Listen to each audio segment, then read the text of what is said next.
अस्सलाम वालेकुम, welcome back again. आज हम चैप्टर नंबर 8 केमिस्ट्री पार्ट 1 के लेक्चर नंबर 19 को डिस्कस करेंगे।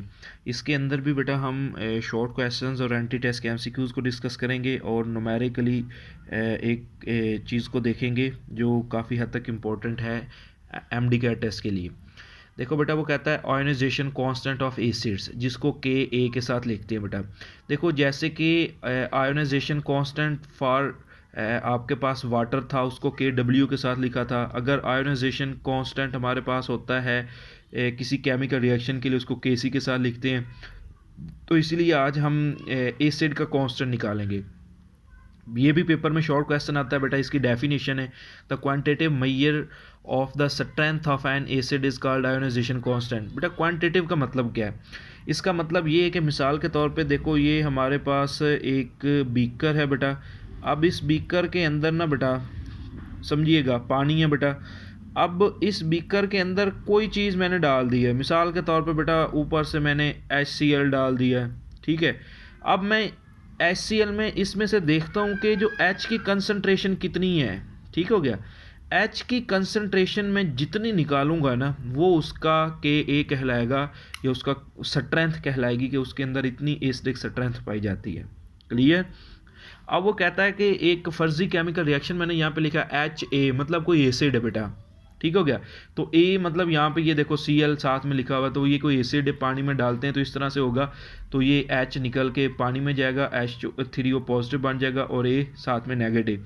इसका बेटा Kc लिखते हैं तो हमें पता है प्रोडक्ट ओवर रिएक्टेंट लिखते हैं बेटा। तो प्रोडक्ट ये थे ऊपर लिख दिए, रिएक्टेंट मैंने नीचे लिख दिए। उसके बाद बेटा वो कहता है कि ये H2O इधर डिवाइड कर रहा है, दूसरी साइड पे जाके मल्टीप्लाई करेगा। जिस तरह से प्रीवियस लेक्चर के अंदर इन दोनों को मल्टीप्लाई करने से आंसर क्या आता था, KW। तो यहाँ पे क्या आएगा बेटा, Ka आएगा, क्योंकि अब ये एसिड्स के कांस्टेंट का जिक्र हो रहा है।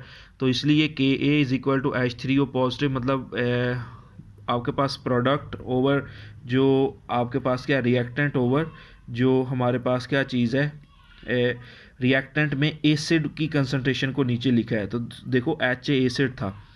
अच्छा, उसके बाद पेपर में शॉर्ट क्वेश्चन आया तो ये डेफिनेशन और आपको ये डायरेक्टली फार्मूला लिख दो तो फिर भी ठीक है, अगर ये स्टेप कर दो तो बहुत अच्छा है, और साथ में रिजल्ट्स लिख दो तो बहुत ही आउटस्टैंडिंग बन जाएगा। रिजल्ट्स क्या है बेटा, ये एंटी टेस्ट के MCQs भी हैं। वो कहता है अगर किसी चीज़ की Ka की वैल्यू बेटा ग्रेटर देन 1 आती है तो वो स्ट्रॉन्ग एसिड कहलाएगा, ठीक हो गया।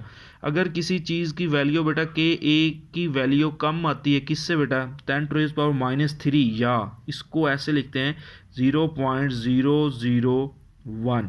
अगर इससे कम वैल्यू आती है, ठीक हो गया, या 10⁻³ तो फिर वो वीक एसिड होगा। अगर वो कहता है 1 और 10⁻³ के दरमियान आती है तो वो मॉडरेटली एसिड या स्ट्रॉन्ग एसिड, उसे हम मॉडरेटली स्ट्रॉन्ग एसिड का नाम देंगे। तो ये एक शॉर्ट क्वेश्चन था बेटा, आगे न्यूमेरिकल्स में मदद आएगा। उसके बाद एक और शॉर्ट क्वेश्चन है जिसकी बच्चों को समझ ही नहीं लगती माशाल्लाह, तो इसको समझिएगा। वो कहता है कि how we can calculate the percentage ionization of acid. तो इसके अंदर ये देखो मैंने एसिड डाला है, तो इसकी परसेंटेज मैंने कैसे निकालनी है, उसकी डेफिनेशन बेटा मैंने यहाँ पे लिखी है समझाने के लिए। इसको बुक से आपको समझ नहीं आएगा, इसको गौर से समझिएगा। वो कहता है percentage ionization of acids is directly proportional to the dilution of acids aqua solution. दो तरह से डिफाइन मैंने किया है। एक वो कहता है बेटा जो आयोनाइजेशन परसेंटेज होती है वो किसके डायरेक्टली प्रोपोर्शनल है बेटा, कि dilution of the solution. Dilution of solution का मतलब क्या है, ये बेटा एसिड है मिसाल के तौर पे, ठीक हो गया। वो कहता है इसके अंदर मैं ऊपर से जब पानी डालता हूँ ना दोबारा से H2O, इसे बोलते हैं डाइल्यूट करना। किसी चीज़ को डाइल्यूट करने के लिए उसमें पानी डाल देते हैं। वो कहता है कि जितना मैं ज़्यादा पानी डालूंगा ना उसके अंदर एसिड की कंसंट्रेशन परसेंटेज उतनी ज़्यादा होगी। पहली चीज़ का तो मतलब ये हो गया। नंबर 2, दूसरा वो कहता है inversely proportional to the molarity. Molarity का मतलब क्या है कि जितने मोलर, मिसाल के तौर पे बेटा मैंने ये पहले 1 मोलर सोल्यूशन इस्तेमाल किया था, मैंने ऊपर से पानी डाल दिया। अब पहले उसकी मोलैरिटी 1 मोलर थी, अब उसकी मोलैरिटी 0.1 मोलर हो गई है। अब देखो पानी डालने से मोलैरिटी कम होती है, एक्चुअली दोनों का मतलब एक ही है, ठीक हो गया, कि डाइल्यूशन बढ़ाने से कंसंट्रेशन बढ़ती है या मोलैरिटी कम करने से परसेंटेज ऑफ आयोनाइजेशन बढ़ती है। तो मोलैरिटी कम तब भी होती है जब हम पानी ऊपर से डालते हैं, डाइल्यूशन करते हैं। अब एक्चुअली ये जिस बंदे ने लॉ पेश किया है ना, उसका नाम है ऑस्टवर्ल्स डाइल्यूशन लॉ। वो कहता है, पेपर में कई बार शॉर्ट क्वेश्चन आ चुका है ऑस्टवर्ल्ड डाइल्यूशन लॉ का, ये एंट्री टेस्ट में आता है। तो बेटा बच्चों को पता ही नहीं होता कि ऑस्टवर्ल्ड डाइल्यूशन लॉ क्या होता है, तो आप इसको गौर से देखिएगा। तो ये बुक पे एक हिडन सा एग्जाम्पल के नीचे लिखा होता है, इसलिए बच्चों को समझ नहीं लगती कि ऑस्टवर्ल्ड डाइल्यूशन लॉ क्या होता है। अगर पेपर में आ जाए, तो पेपर में जो बोर्ड में ज़्यादातर आता है वो कहता है how we can calculate the percentage ionization of the yield. उसमें आपको ये ऑस्टवर्ल्ड डाइल्यूशन लॉ की डेफिनेशन और नीचे आपको बेटा ये इक्वेशन लिखनी होती है बेटा। तो इक्वेशन में आपके पास वो क्या कहता है, परसेंटेज आयोनाइजेशन किसके बराबर होगी, अमाउंट ऑफ एसिड आयोनाइज्ड कि कितनी आयोनाइज्ड हुई है, divided by amount of acidity initially के इनिशियल पे कितनी कंसंट्रेशन में डाला था, मल्टीप्लाई बाय 100। अब इसी चीज़ को समझिएगा बेटा, ऑस्टवर्ल्ड्स डाइल्यूशन लॉ क्या चीज़ है। देखो ये एमसीक्यूज़ के लिए बहुत इंपॉर्टेंट है, ये बॉक्स में बुक पे लिखी है इसलिए मैंने यहाँ पे लिखी है। वो कहता है मिसाल के तौर पे हमारे पास एस्टिक एसिड है, CH3COO है। वो कहता है मैंने यहाँ पे एस्टिक एसिड बेटा डाला है, उसकी पहले कंसंट्रेशन कितनी थी, 0.1 मोलर। तो तब वो कितना परसेंट आयोनाइज हुआ बेटा, 1.33। अब मैंने आपको बताया कि उसकी मोलैरिटी में कमी करनी है। ये देखो 0.1 से छोटी वैल्यू बेटा 0.01, या इसमें मैंने पानी डाल दिया, ऊपर से मैंने इसमें पानी डाला है, उसकी डाइल्यूशन बढ़ा दी है। ठीक हो गया, पानी डालने का मतलब क्या, डाइल्यूशन बढ़ा दी है। तो वो कहता है मैंने उसकी डाइल्यूशन बढ़ाई है, तो उसकी जो आपके पास परसेंटेज है वो भी बढ़ गई है।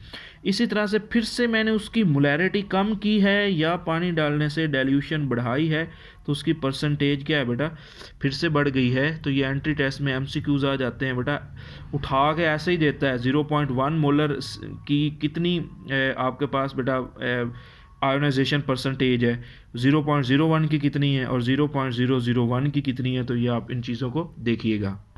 तो अब चूंकि इस चैप्टर में से न्यूमेरिकल आना है बेटा, साथ में ये अभी इसी परसेंटेज ऑफ आयोनाइजेशन के रिलेटेड न्यूमेरिकल एग्जांपल नंबर 4, तो इसको डिस्कस करते हैं, इसको समझने की कोशिश कीजिएगा। ये बहुत ज़्यादा इम्पॉर्टेंट है, ये शॉर्ट क्वेश्चन में भी आता है और लॉन्ग क्वेश्चन में भी आता है।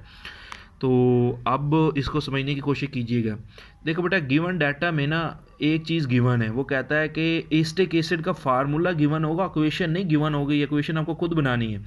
वो कहता है कि एस्टिक एसिड की जो इनिशियल कंसंट्रेशन है वो 0.1 है बेटा, और वो Ka की वैल्यू देखो बुक पे नहीं गिवन होती, लेकिन न्यूमेरिकल जब बोर्ड में आएगा वो देगा। लेकिन मैंने आपको अभी समझाया है कि एंट्री टेस्ट के लिए आपको बेटा ये चीज़ याद रखनी है।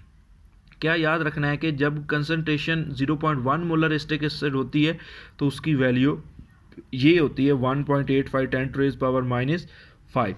अच्छा, वो कहता है कि आपके पास इसमें मालूम क्या करना है, परसेंटेज आयोनाइजेशन मालूम करनी है।